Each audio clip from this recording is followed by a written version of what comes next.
Kyphosis is the excessive rounding of the shoulders. You see, our spine has a natural S shape, and it's designed to keep us stable, flexible, absorb shock, and it keeps our head aligned with our pelvis. When the curvature is excessive, as it is with kyphosis, again the rounding of the shoulders, it's for a reason, generally due to bad posture. And there's a tug of war going on with your muscles, like there is in lordosis. In this case, we got tight pectoral muscles in the anterior of your body, and they're pulling with force. At the same time, the weaker posterior muscles of the shoulder, the rhomboids, the trapezoids, and the rotator cuff muscles, that's a problem. They can't support the pulling of the anterior muscles of the pecs, so that happens. Man, I've had to work on that because my chest muscles got tight, and I started to find out I was getting that kyphosis curvature because my rotator cuff muscles, my rhomboids, and my traps, my rear delts, they weren't developed enough. They weren't keeping up with my chest. So I made the adjustment. It's a work in progress, but I'm still on my way up to optimal posture, which we're all shooting for. But the important thing is that I feel that neuromuscular connection, and I know when I've deviated from the right form when I'm doing exercises. If you've been experiencing any of these symptoms, hopefully we'll be able to remedy the situation so they're alleviated. The symptoms you might be experiencing, shortness of breath, pain, discomfort, any number of things. Let's do some exercises and some stretches to help get things right. Knee rolls is a basic foundational exercise, simple too, to help strengthen the abs and the back muscles. Lie on your back, bend your legs, feet flat on the floor, and then you lower your legs together. Slowly feel that tension on your back. Go as far as you can. Your knees should be touching the floor or almost touching the floor. And then go back up and then lean to the other way. And keep doing this for a few sets, and just to get that neuromuscular connection operating.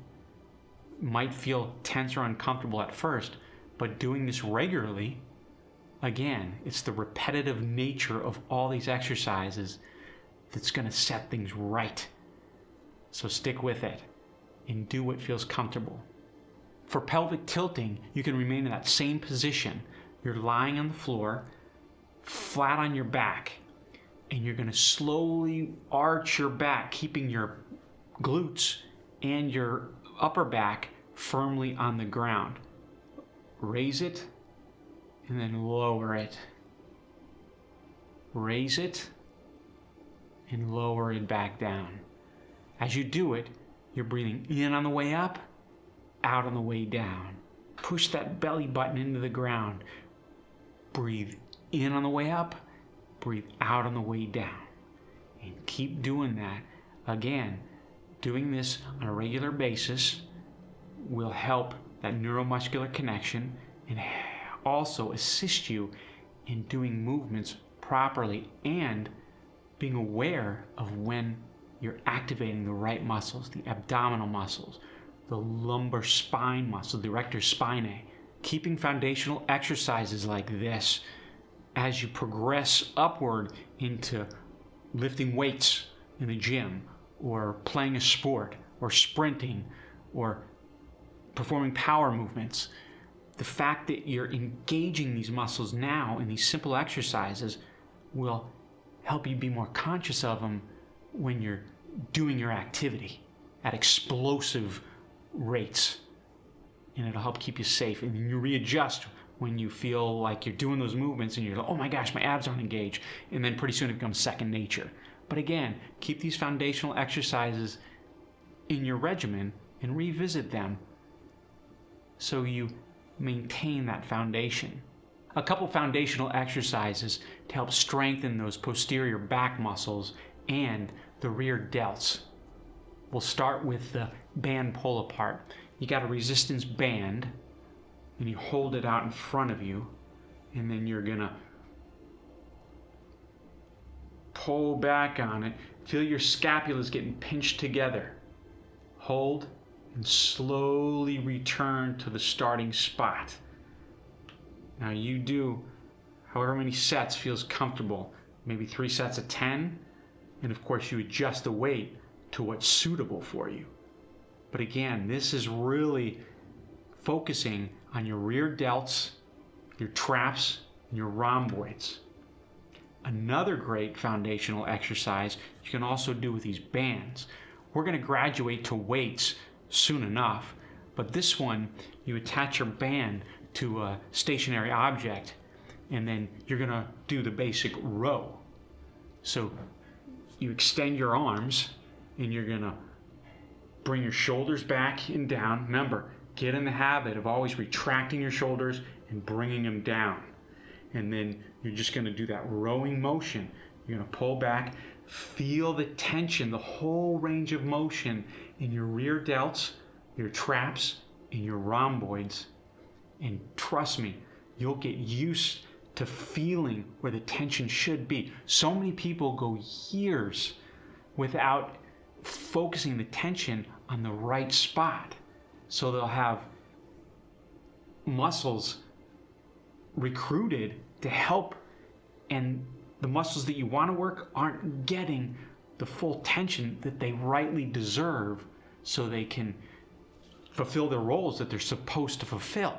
In this case, the rhomboids, the traps, the rear delts are supposed to have that evenly matched tug of war with your pecs up front on the anterior part of your body. One of my favorite chest stretches, I've shared it with you in a previous video, but I'll share it with you again. So go to the corner of your room, and you're going to put your left hand on one wall and your right hand on the other wall. Step forward with one leg as you're facing the wall, and lean forward as you feel your scapula get pinched together. Okay, so your chest is going forward, your shoulders are back and down. Keep that mind-body connection, engage your core, and you'll really feel that pull. Knees to chest is a great hamstring exercise to help counter kyphosis. Yes, tight hamstrings contributes to kyphosis. They're teaming up with the pecs up top to bully the posterior upper back muscles and the rear delts. So when you got the tightened muscles, you want to stretch them. So lay on your back, feet extended, and then you're going to bend your knee, grab the back of your hamstring, and pull it towards your chest as far as you can. Hold it, feel the stretch in your hamstring, and then release. And then you do as many sets that feel comfortable to you, and then you could switch legs and repeat. Once again, tight muscles you want to stretch, and the weakened muscles you want to strengthen. In this case, the strong ones, the pecs and the hams, and the weak ones, the upper back and the rear delts. There you go.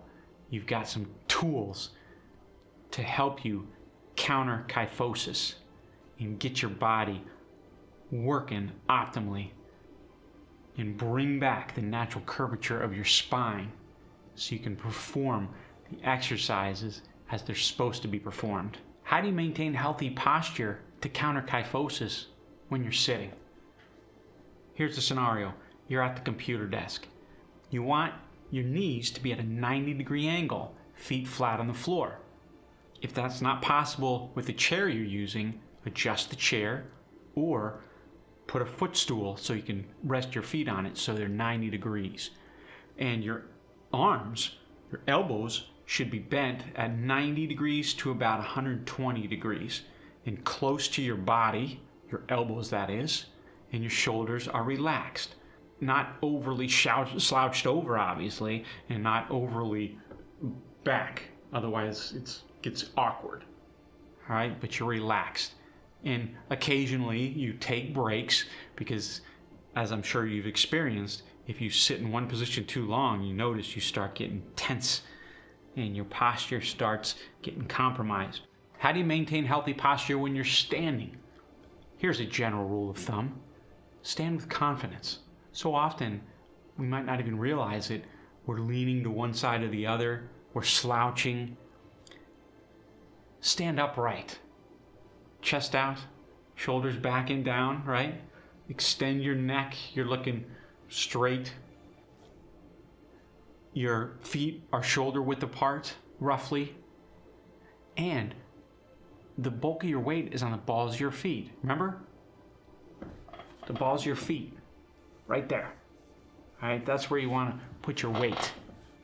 Think about posture as you're walking too. You're doing it with confidence. Chest out, shoulders back. Don't forget, our kinetic chain is connected. So we're also cognizant of our ankles. Is there a slight inversion? A pronation? In our knees, do we got knock knees? Are we walking bow-legged? Be cognizant of these things. And as you're walking, also make sure there's no undue pressure on your back. That means your abs are engaged, your hip muscles are operating as they should, and you consistently do this, and it becomes second nature. And then when you do anything in life, whether you're walking, sitting, running, performing an incredible athletic feat, you'll be doing it the right way, and you'll be performing optimally. Don't forget to tune in next episode. I love ya. Subscribe, make a comment, like the video.